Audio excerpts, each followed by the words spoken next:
Hi, today I have Nicole Davidson. Hi, Nicole, how are you? I'm very well, thanks, Josie. It's lovely to be here with you. Great to have you, Nicole. So we're here doing 5 in 5, so we'll get right into it. So Nicole, the first question is, can you share a bit about your background and how you became interested in mediation? Yeah, so the very quick version is that I spent a number of years in my career working in law, investment banking, commercial insolvency, and I was pretty dissatisfied with the work that I was doing in terms of helping others. Fast forward, I moved into personal development work in firms and then worked in a negotiation training consultancy where I fell in love with the skills of negotiation and conflict resolution. So about 8 years ago, I set up my business in that space. Wonderful, Nicole. You did some great work too. So next, share 3 tips on dispute resolution and negotiation that others might find helpful. Yeah, look, I think my number one tip for everybody in this space is always assume that there's something you don't know.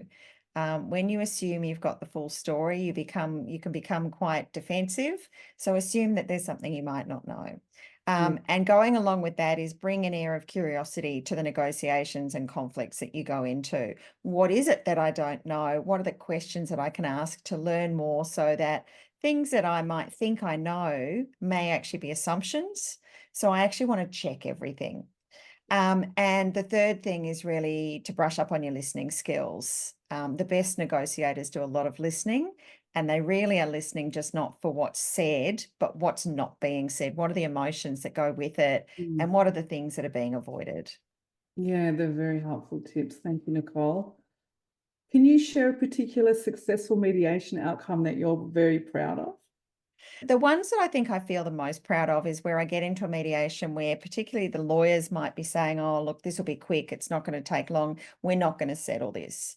And the lawyers have already made up their mind that for some reason that this isn't going to settle.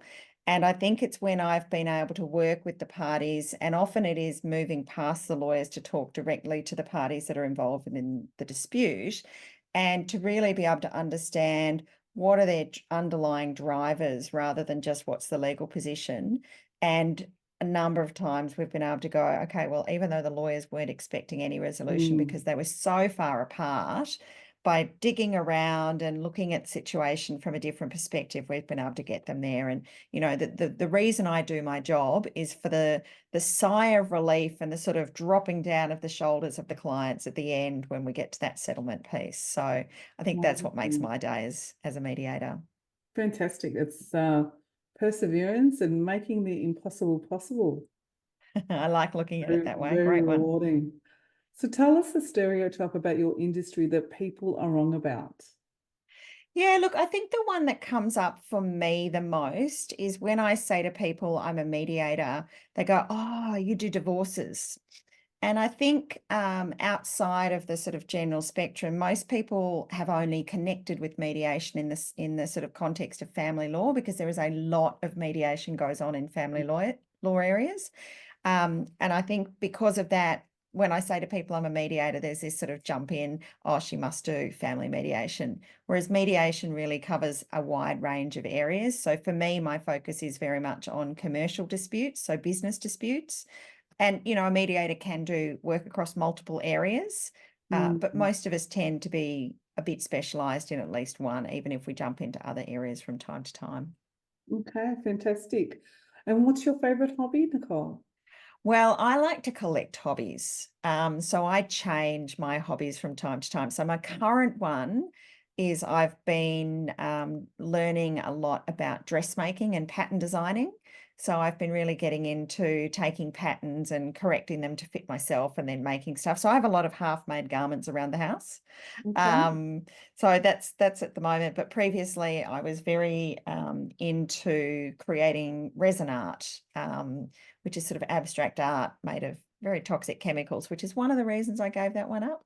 But I like to change. I like to add a bit of creativity into all of my hobbies. Oh, So fantastic. I quite like getting into those crafty type things. Great. Well, thank you very much. What we're going to do is drop your details in the comments below for anyone that needs a good mediator. And thank you so much for joining me, Nicole. It's been wonderful to have you. It's been an absolute pleasure, Josie. Thank you for the opportunity.